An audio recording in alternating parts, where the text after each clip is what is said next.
Bon, je vous fais le topo très rapidement, très brièvement. Là, il est 17h. On va à une game privée. Un abonné qui nous a contacté, on le connaît pas du tout. Je viens d'envoyer 4K en crypto à l'organisateur de la game pour qu'il nous pose des sous. On les connaît pas du tout, je suis complètement fou, je sais pas ce que je fais. On va arriver, ça te fait une grosse cam. Bref, peut-être on va se faire buter ce soir. Vas-y, là c'est juste vraiment juste la trustabilité avec l'abonné qui nous a envoyé 2 messages. Bon, on va voir ce que ça va donner. Apparemment la game est folle, mais encore une fois, c'est un abonné qui me l'a dit. Ouais, donc on va poser 2K sur la table et on va voir ce qui se passe. On est en mode expérimentation. Ouais, là, on va tester. J'ai pas envie de poser 5K, 10K, qu'on pose chacun 10K sur une game qu'on connaît pas. On va soft, on pose 2K et on verra ce que ça donne. Je viens de recevoir l'adresse. C'est où là? C'est juste en bas. Mais non. C'est juste en bas, gros. Je te troll pas. Ça va être incroyable, gros. Trop attends, ouais.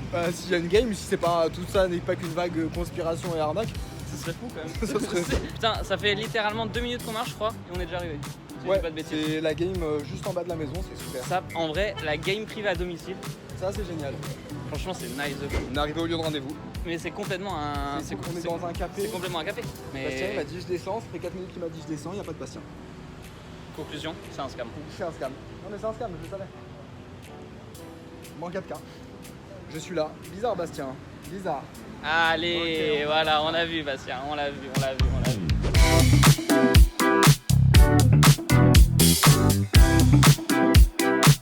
Du coup, Bastien qui va nous veiller en direct. Ouais, putain, en effet. Parce que en gros, là nous, avec nous, on a posé 2 cartes chacun. Et quand à gauche, il y a des mecs qui ont des grosses pages. Donc 2 cas, en gros, on est low quoi. Ouais, on est low.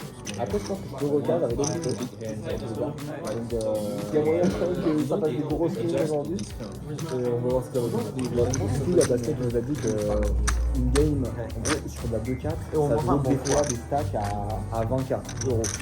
Donc en gros, sur les games là qu'on va jouer, ça peut facilement jouer des stacks à 40 000 euros, 50 000 euros. On va voir ce que ça va donner. Ok, finalement les gars, tout s'est bien passé. Bastien a été super cool, ça a été une super rencontre. Et on s'assoit sur la table sur de la 200-500. J'ai envoyé 2000 $ en crypto. Et donc c'est l'équivalent de 116 000 pesos philippins. On arrive avec ça sur la table. Et déjà je dois vous prévenir, il y a une variante très intéressante qui est présente sur cette game. Ça s'appelle le mushroom. Le concept est assez simple. Dès le début de la partie, tout le monde doit donner 500 pesos qui iront au milieu et qui seront posés sur le bouton. Les seuls moyens de récupérer ces pesos, c'est de gagner un pot quand on est en small blind. Donc à chaque fois qu'on est en small blind, on a l'opportunité de gagner ce qu'il y a dans le mushroom. Et le mushroom, c'est ce qu'il y a donc sur le bouton. En gros, c'est les 500 pesos que tout le monde a donné. Il y a deux options. Soit on gagne la main et on remporte le mushroom, et tout le monde remet 500 pesos pour re-remplir le mushroom.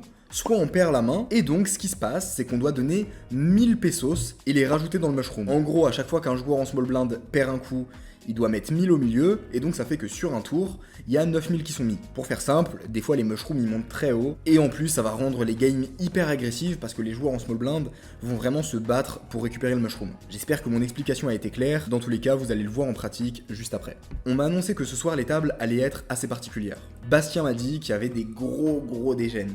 C'est des mecs qui sont pas là d'habitude, que personne connaît, et c'est des fous dégènes. Écoutez, on va vérifier ça. Quand je m'assois sur la table, il y a différents profils. Il y a quelques reg fiches locaux, des mecs qui comprennent un peu les règles, et il y a des mecs très chauds qui en foutent partout, et pour le coup, c'est des Coréens et des Singapouriens.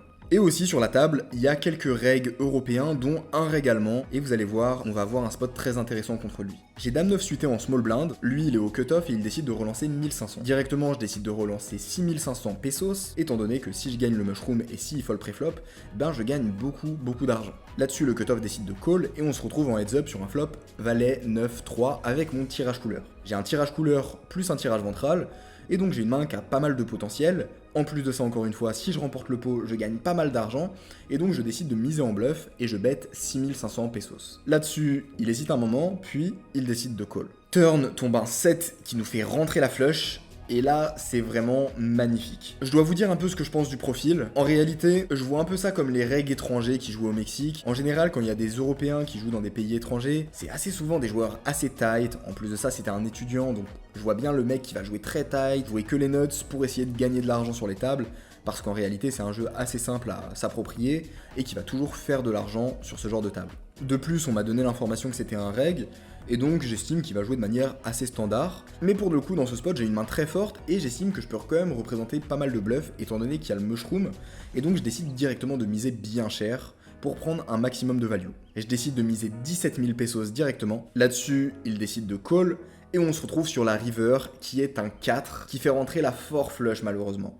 Donc maintenant, il y a tous ces as et tous ces rois de cœur qui ont touché flush. C'est vraiment très mauvais pour notre main comme carte. Et donc ici, étant donné que j'estime que c'est un joueur qui va quand même être assez honnête, je décide de miser vraiment petit pour value les brelans, les doubles paires et les valets, en me disant que dans tous les cas, il va call assez large étant donné qu'il y a le mushroom, je peux toujours avoir des bluffs même sur ce petit sizing. Et donc, j'estime que ça va passer assez souvent. Je pense pas que le mec va me relancer en bluff, encore une fois je le vois un peu comme un joueur qui va être assez basique. De mon expérience dans les pays étrangers, quand il y a des Européens, ils ont souvent un jeu très abaissé, très classique, encore plus quand ils sont jeunes. Et donc j'estime ici que je vais générer un bon profit avec un bet 8000 et dans l'idée de fold s'il me surrelance. Je mise 8000 pesos, là-dessus il hésite un moment, et puis il finit par me relancer 30 000 pesos. Ça fait vraiment chier parce qu'il y a énormément d'argent dans ce pot, pour autant il peut trop souvent avoir des as et des rois de cœur. Il a énormément de value dans sa range et j'ai du mal à voir quel bluff il prendrait. Et donc pour toutes ces raisons, je décide juste de fold ma main là-dessus. Et là, il retourne sa main et il retourne valet 6 dépareillé. C'est tellement dingue que j'ai même eu l'impression de m'être trompé. J'ai essayé de voir dans le replay. Je sais qu'il a valet 6 et je suis quasiment sûr que c'était pique et trèfle. Bref, le mec m'a complètement outplay. Je trouve que c'était très intéressant de montrer cette main. Parce que, bah ouais, voilà, clairement, je me suis fait outplay sur ce spot. Je pensais qu'il avait pas du tout de bluff. Je me suis rendu compte que je me suis complètement trompé sur le profil. Et pour autant, je suis content de mon play parce que contre la population globalement, il y aura pas du tout assez de bluff. Mais je suis juste tombé sur le mauvais profil. Et voilà, je voulais vous montrer ce spot. Je trouve qu'il était très intéressant. Et bah écoutez, GG à lui, maintenant j'ai l'info, et je me ferai plus avoir dans ce genre de spot. Étant donné que les joueurs sont bien deep à la table, je décide directement de remettre 50 000 pesos pour jouer très deep et pouvoir prendre beaucoup d'argent. On enchaîne avec la main suivante, encore contre l'allemand qui est à ma droite. J'ai roi-dame dépareillé au cut-off, il y a l'allemand en milieu de position qui relance à 2500 pesos. Je décide directement de le surrelancer à 7500 pesos, parce que c'est un joueur qui peut complètement avoir des valets 10, des valets 9, des valets 8.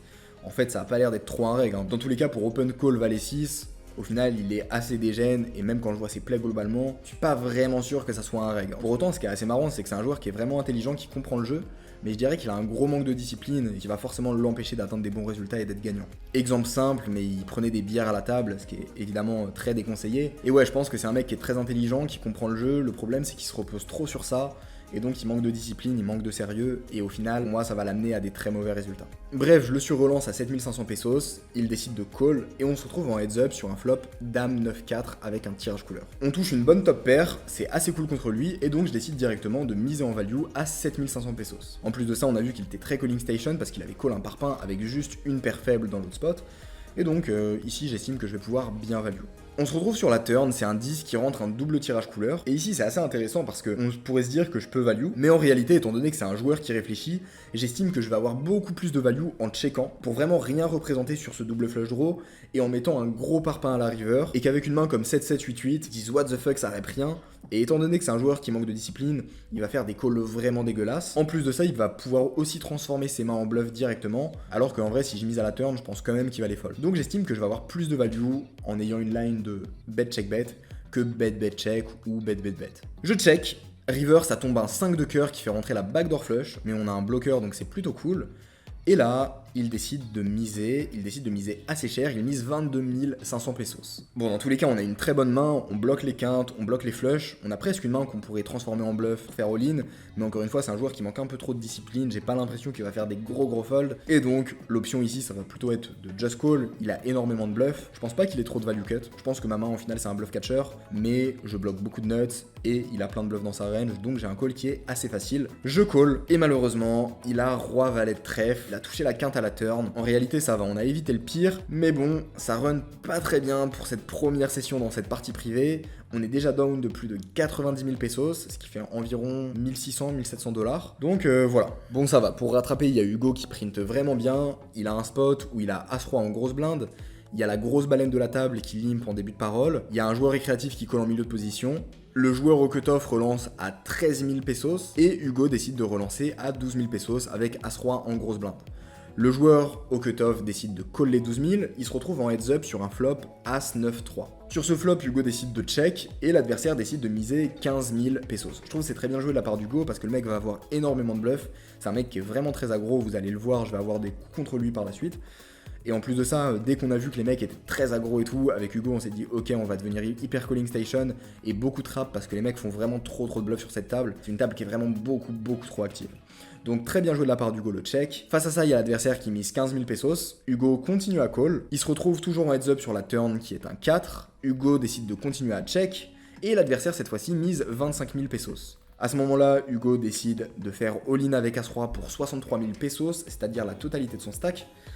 Et là, il y a l'adversaire qui décide de call et le mec a valet 2 de trèfle. Donc vraiment, il s'est beaucoup chauffé pré-flop et on a vu qu'il a directement pris le bluff au flop, donc Hugo a vraiment pris la meilleure line dans ce spot. Il décide de run une seule fois, le pot est juste énormissime et river tombe la doublette du 9, Hugo remporte ce spot. D'ailleurs les gars, j'en profite pour vous dire, les portes de la Poker Army sont encore ouvertes.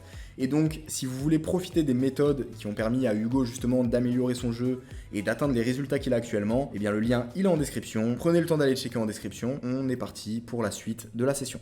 Et de mon côté, j'arrive aussi sur un très gros pot. J'ai les valets au cut-off, il y a 3 joueurs qui décident de limp avant moi, je décide de les relancer à 2500 pesos. Face à ça, il y a le joueur au bouton qui relance à 11 000 pesos, et tout le monde fold jusqu'à moi. Je connais pas trop le joueur en face, il m'avait l'air assez actif, mais ça c'est un peu comme tous les mecs de la table dans tous les cas. Je me vois pas fold sur une table comme ça. Pour autant, ma main elle est pas assez forte pour décider de 4 bêtes directement, et donc je vais plutôt prendre une line de call, garder ses bluffs s'il en a, et ensuite aviser sur les différents flops. Je décide de call, et on se retrouve sur un flop 10, 9, 8. C'est un flop qui est plutôt sympa, j'ai open-ended plus une overpair. Je décide de check, et là, il y a l'adversaire qui décide de miser 30 000 pesos là-dessus. Il met un parpaing, les gars. Le pot, il fait 22 000 à peu près. Il met 30 000, un overbet sur un board comme ça, c'est juste n'importe quoi. Donc là, je suis en mode, ouais, ok.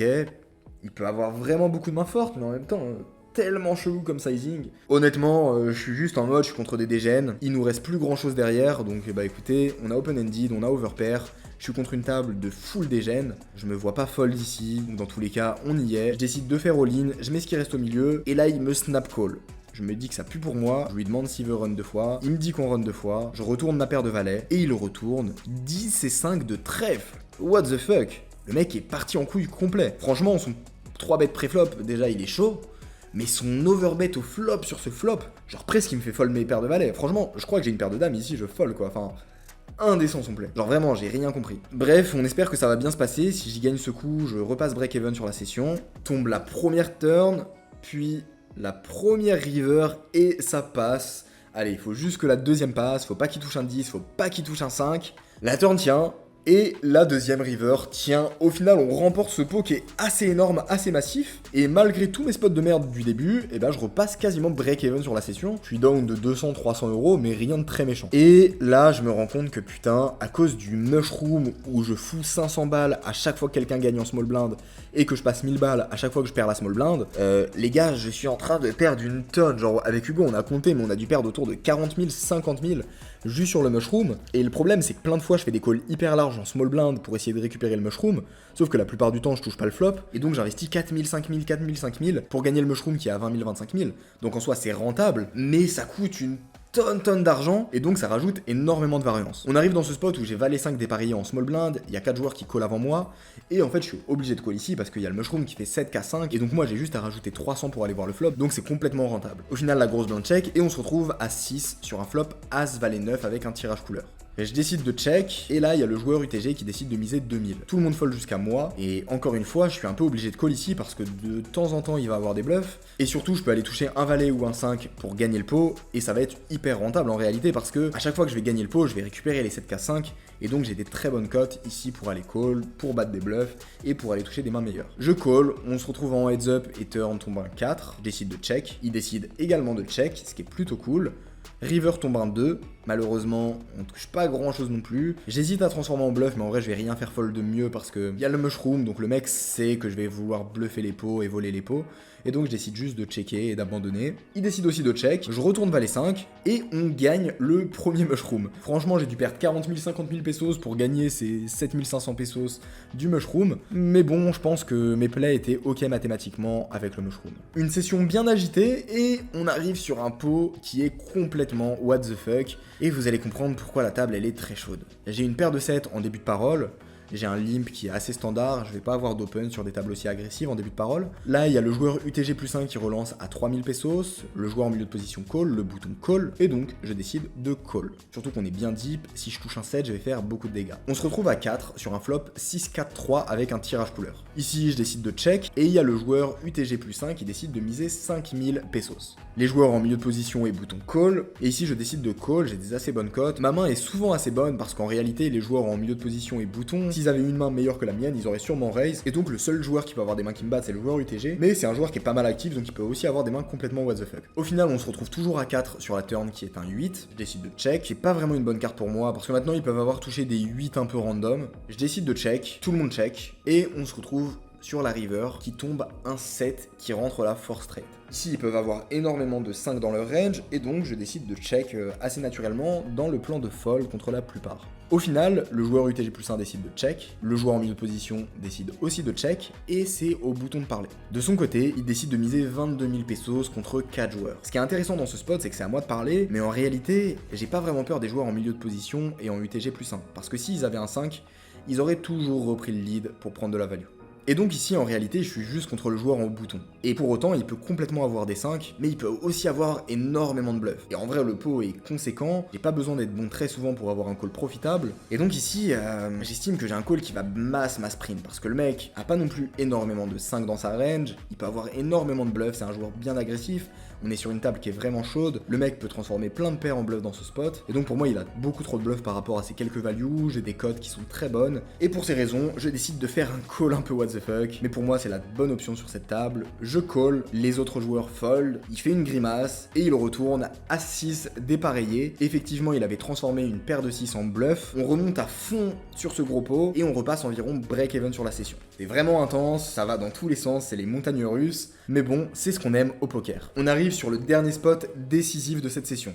Le spot qui va faire qu'on va être gagnant ou perdant sur la session. Écoutez les gars, on est parti. J'ai 6 et 5 suités en small blind, il y a le joueur UTG qui relance à 2000 pesos, le joueur au cutoff qui décide de call, je décide aussi de call étant donné qu'il y a le mushroom encore une fois, le joueur en grosse blind call, et on se retrouve à 4 sur un flop roi 2 avec mon tirage couleur. Ici je décide de check et tout le monde check. On se retrouve sur la turn qui est un 9, et ici étant donné que tout le monde a check, ça représente pas vraiment de force, et je décide directement de prendre le spot de bet. J'ai été assez calme sur la session depuis le début, j'ai pas fait de dinguerie parce que j'étais vraiment en mode observation et de manière générale sur les tables comme ça très chaudes, j'ai un jeu qui est assez tight parce que justement c'est ce qui permet de mieux exploiter les joueurs. Et donc ici je décide quand même de prendre le spot en bluff parce que j'estime que j'ai une bonne image. Je décide de miser 7000 pesos avec mon tirage couleur. Là-dessus il y a le joueur UTG qui décide de call, c'est celui qui avait relancé pré-flop.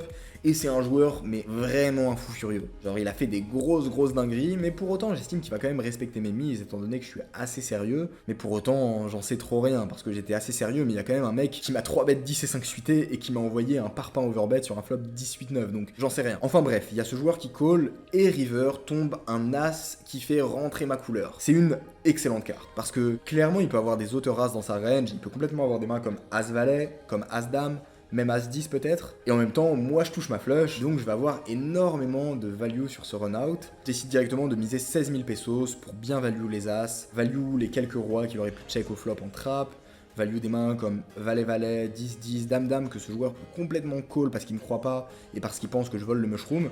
Et là, malheureusement, il décide pas de call, il décide pas de fold, il décide de relancer un total de 36 000 pesos. J'ai 20 000 à rajouter et franchement, contre ce genre de profil, c'est ultra compliqué de fold. J'ai vu le mec faire des dingueries absolues, en plus il y a la dynamique du mushroom où il peut penser que je vole le spot, il peut complètement call pour raise des mains comme Valet 10, Dame 10.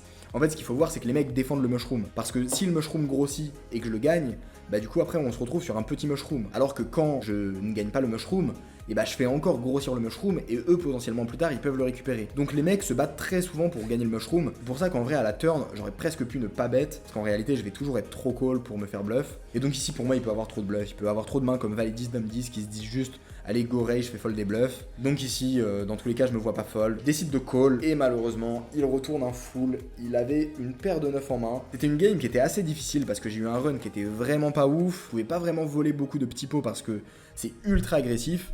Et c'est vraiment des sessions où quand tu runs bien, bah, tu fais plus 15 000 € sur la session, mais quand tu runs mal, c'est très compliqué. Bref, voilà les gars pour cette session. Au final, on a in 166 000 pesos et on a out 126 000. Donc on est down d'environ 700-800 $ sur la session, je dirais. On vient de finir la session. Ouais. Est-ce que t'as un petit mot? Sympa, elle est belle la table. Elle est vraiment bien. Ouais. Je pense vraiment l'ambiance est vraiment bien. Toi t'as pris une, sa mère. Oui. Moi c'est un peu plus compliqué, j'ai pris un mauvais spot à la fin. Ouais. Moi c'était montagne russe. Ouais, ça, non mais attends, le mushroom, On en parle juste après. Bon, bah c'était une session vraiment bien sympa, fort sympathique mais parfois. en vrai, l'appart il était fou. L'appart est fou. L'appart était La place clean. elle est trop bien, les mecs Ouais. ils sont adorables. Trop sympa. La vue est Franchement, ouf. bon, on va parler des sujets qui fâchent maintenant, le mushroom. Non mais mec, c'est impossible. Mais c'est un putain de scam. Non mais c'est un scam de fou. C'est un gros. scam mais qui est légalisé. Non mais mec, c'est un scam le C'est- mushroom. Les gars, C'est indécent. c'est complètement fou. C'est indécent. J'ai mon stack, je joue pas de poche, VIP pas. Tiens, putain, il manque 40K dans mon stack. Bizarre. En Je pense plus, que du coup, tu dois VIP large pour aller Bah oui. récupérer ton mushroom, tu perds tu... toujours ton Bah oui, mushroom. ton mushroom tu le Tu gagnes joues jamais. aussi, Tu ouais. le gagnes jamais ton Non mais c'est mushroom. horrible, franchement, Mais c'est je pense moi personnellement, je pense sur la soirée, j'ai dû perdre 700 balles avec le Oui, bah mushroom. moi aussi, j'ai perdu au moins 7. Enfin, ouais, genre, sans le mushroom, je BE minimum. Ouais. C'est indécent. C'est fou. Franchement, c'est fou, le mushroom. Le mushroom. Mais bon, après, c'est ça apporte un peu de dynamique à la table, Après, etc. pourquoi pas, nous, tu connais, Voilà, nous, tu voilà, nous dis on un truc, s'adapte, tu nous dis le jeu du qu'est-ce qu'il y 7 a, et 2, tu boum, nous bam, dis, voilà, bim. on s'adapte, tranquille, on va pas se plaindre. En conclusion, quand même, la table était belle. Ouais, la table est belle. Moi, je suis un peu dégoûté. En fait, c'est assez difficile dans le vlog, je pense, de le voir. Mais j'ai run dégueu parce qu'en fait, j'ai pas eu de, tu sais, les vallées Ouais. d'Amsuit. Ouais. C'est avec, en fait, c'est avec toute Oui. la middle range que tu fais l'argent sur ces tables. Et là, t'as pas fait. Non, là, j'étais que dans des spots de bluff catch de merde. Donc, j'ai eu quelques spots en value clear, tu vois. Mais il m'a manqué pas mal de spots où je hit top pair et tout. Mais franchement, les tables, elles sont trop belles. Ouais. Ce qui est cool, c'est qu'on peut filmer. Ça, c'est vraiment Parce que nice. dans les autres casinos, les gars, c'est une Et galère. il y a personne qui Les casse les lunettes et couilles. tout, c'est relou Ouais. de fou. en Là, vrai. personne casse les couilles, tout le monde est même trop content et tout, etc. Donc il y a une bonne ambiance à la Donc table. en franchement, vrai. ouais, tout le monde sait que je Ça vlog, rigole y'a pas bien de et soucis. tout, ouais. T'as pris une combien toi sur la session? Je crois que j'ai print 80K, 90K, donc ça fait, je crois, un Ouais, K, en plus, un t'as K7. eu des sales setups toi aussi. Ouais, j'ai eu des trucs. Mais en T'as vrai, eu la des table, spots sur les rois et tout, la table est vraiment. Ouais, non, la table est vraiment clean. trop belle. La table est Ouais. trop belle. Il y a les mecs moyen sont de faire des ultra grosses lourds et sessions à tout. 4-5K facile, mais vraiment Vraiment facile. facile. Vraiment facile, le ça coup. va être beau. J'espère que vous avez kiffé ce vlog dans cette petite partie privée. Malheureusement, je sais pas si cette game elle aura encore lieu. En tout cas, ça a été un plaisir de vous la partager. Je vous fais des bisous, pensez à liker, à lâcher des commentaires, ça fait plaisir. Et on se retrouve très bientôt pour la suite.